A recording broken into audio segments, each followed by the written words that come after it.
Tout d'abord, l'actualité du trafic avec Abba Diatta. Voici Trafic News. Rebonjour Abba Diatta, et comment se porte la circulation? Voilà, Abba Diatta, donc voilà, c'est bon. Voilà, vous suivez la matinale sur la Sen TV, le journal que nous démarrons avec la section Campus Dakar du syndicat autonome de l'enseignement supérieur SAES qui a décrété 72 heures de plus à partir de ce lundi. Les enseignants réclament des sanctions contre les étudiants auteurs de violences à l'UCAD. Ils exigent à cet effet la convocation du conseil de discipline pour statuer sur le sort des fauteurs de troubles à la faculté des lettres et à la fac droit. La coordination réaffirme sa consternation face aux agressions inhumaines, aux actes d'incivilité et de vandalisme ainsi qu'aux insanités dont certains collègues ont été victimes. Le syndicat SAES invite ses membres à réduire leur mobilité au sein du campus jusqu'à ce que l'autorité académique apporte des réponses concrètes pouvant garantir la stabilité et la sécurité de la communauté ucadienne. Et puis retenez que l'Union nationale des associations des parents d'élèves et étudiants du Sénégal, UNAPES, et la coalition éducation pour tous, donc dénonce avec fermeté les actes de violence exercés sur des enseignants par des élèves. Selon ces acteurs, cette violence n'honore pas l'école sénégalaise et donc décrédibilise les enseignants. L'UNAPES entend rencontrer le G7 pour présenter les excuses des parents et invite l'État à prendre ses responsabilités. Abdoulaye Fane, sa réaction. Ça, c'est des dérives qui sont intolérables. Et nous aussi, en tant que, en tout cas, organisation nationale des parents d'élèves, UNAPES, nous allons prendre nos responsabilités et dire la vérité aux parents, aux élèves et aux étudiants aussi. S'ils sont pour ambition de pouvoir apprendre, il faut qu'ils soient corrects. Hier, j'ai eu à saisir le secrétaire général du CSA et on est en train de voir dans quelle mesure, d'ici 3 ou 4 jours, se rencontrer pour quand même, dans un premier temps, présenter nos excuses. Parce que nous allons assumer. Il faut que nous présentons nos excuses aux enseignants et aussi qu'on se dise la vérité pour aussi saisir le ministère. Tout ce qu'il y a comme programme d'éducation aux valeurs soit traduit en actes concrets. D'ailleurs, ces enseignants observent donc un débrayage ce mardi, donc demain, suivi donc d'une grève totale le mercredi. Ils exigent le respect des accords signés depuis 2018, mais également ils dénoncent les violences dont sont victimes certains de leurs collègues depuis quelque temps. Dans le cadre de sa tournée économique, le président Macky Sall a fait un crochet à Linguère après le passage de Ranérou. Il a été triomphalement accueilli par des militants et le maire de Linguère, Aly Ngouille Ndiaye. Il s'est réjoui de l'accueil chaleureux et a promis de faire des efforts multiples dans le Djolof en termes d'eau, d'électrification, d'élevage et d'agriculture. Le chef de l'État a également promis de rassembler tous les responsables politiques à Dakar afin de tracer une voie pour booster l'économie du Djolof. Sa réaction, le président Macky Sall.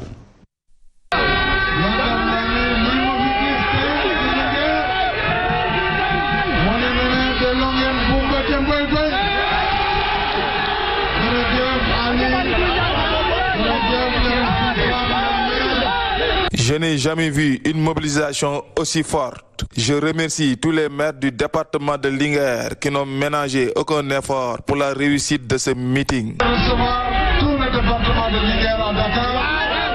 Je compte recevoir tous les responsables politiques du département de Linguère sous peu pour tracer la voie du développement du Djolof. Nous avons fait beaucoup d'efforts au Djolof en termes de forage, d'électrification rurale, en élevage et en agriculture.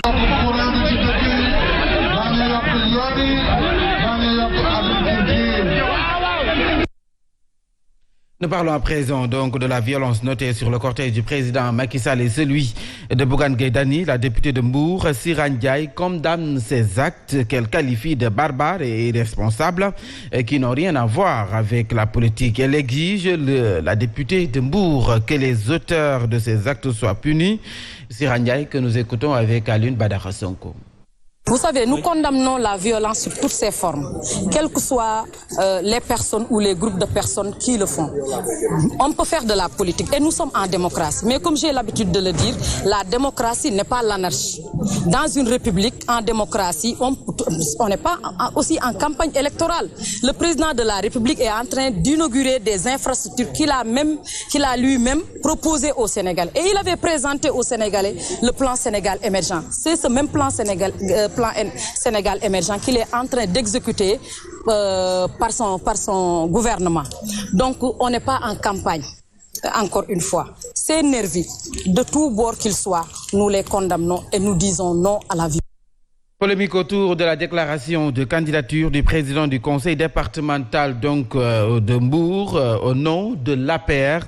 Les femmes de cette formation politique démontent les propos de Salim Baye et invitent les membres de la coalition à taire leurs divergences à Mbour. Les détails avec Aline Badara Sonko. Récente déclaration de candidature du président du conseil départemental de Mbour, Saliou Samb, au nom de l'APR, n'est pas du goût des femmes de la formation politique du président Sall. Selon elle, Saliou Samb n'a aucun respect pour le président Macky Sall. Nous demandons à tous les militants, tous les militantes, d'écouter le président du parti qui est le président Macky Sall pour qu'on puisse d'abord se réunir. Il n'a pas jamais été question au niveau du secrétariat exécutif et au niveau du directoire.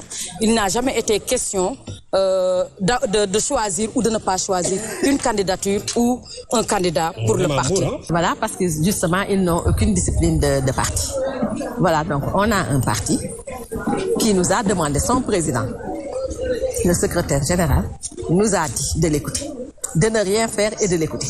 Donc ce qu'il nous faut, c'est retourner à la base de travail. Une rencontre marquée par la passation de témoins entre la députée Sira Ndiaye et Kani Sagna qui dévoile sa feuille de route à la tête de la coordination communale des femmes de l'APR. Et je voudrais leur dire que je serai tout le temps derrière elles afin qu'on puisse travailler pour notre commune, pour notre parti et pour notre cher président. Ces femmes de l'APR invitent les membres de la coalition Benno Bokk Yakaar à taire leurs divergences politiques.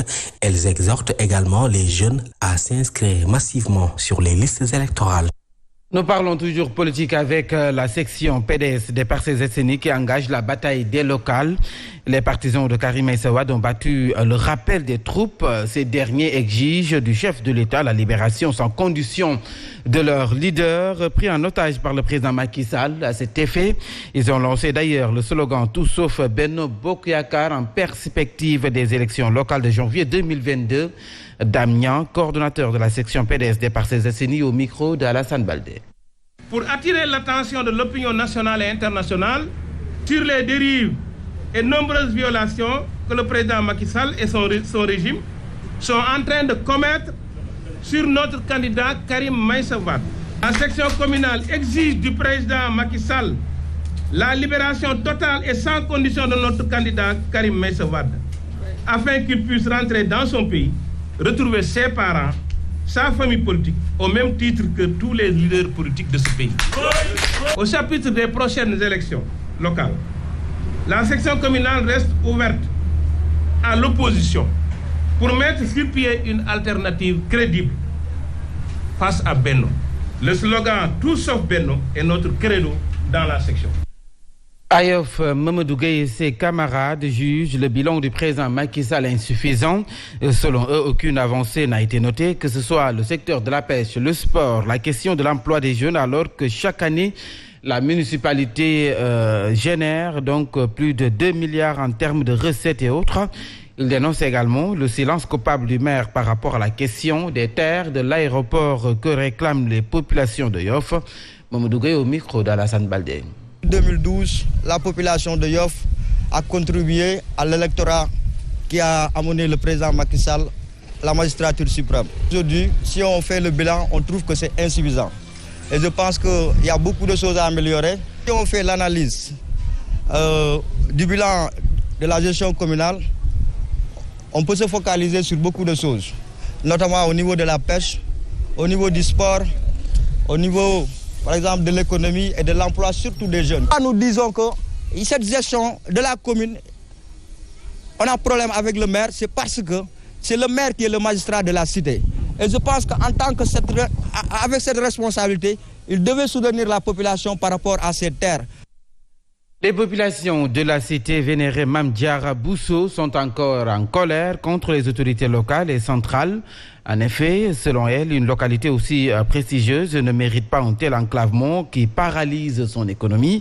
Les populations de la commune ont engagé un combat en pointant du doigt leurs autorités locales et centrales à travers un face-à-face avec la presse à l'UNCAN. Une cité sainte comme celle de Porokhane connaît un enclavement qui paralyse son développement socio-économique, selon le premier adjoint au maire de la dite localité, Mamadou Ba. La plus grande urgence, c'est le désenclavement de la zone de Kerset Diakhou, Kersuntu, Sotokoy, Kerbabongone, Ker Omar Sabali. Entre Kersuntu et Porokhane ne fait même pas 4 km. Pour venir à Porokhane, il va falloir qu'il fasse 10 km. Il faut transiter par Porokhane. Mais même pour quitter Sotokoy, Kerbabongone, Ker Omar Sabali, Kersuntu pour aller à Nioro, c'est la croix et la bannière. Vous me permettrez d'inviter l'État à revoir, à reconsidérer cette zone-là. Le premier adjoint au maire, qui déclare sa candidature à la municipalité, estime qu'un accent particulier devrait être mis sur l'emploi des jeunes en valorisant la terre. Je vous l'annonçais dans les titres, ils ont encore battu le macadam. Les commerçants du marché Thiaroye, pour la énième fois, ont alerté sur la situation. Avec l'approche de l'hivernage, les commerçants demandent aux autorités de revoir leurs conditions de travail et réclament au même moment leurs indemnités à l'APIX suite au déguerpissement causé par les travaux du TER. Bouba Badian, porte-parole, que nous écoutons avec Tidjane Diop. Ce qu'on déplorons, c'est au niveau de l'APIX. C'est-à-dire, on voudrait dire que l'APIX devrait payer les gens ici qui sont fatigués de demander leur paiement.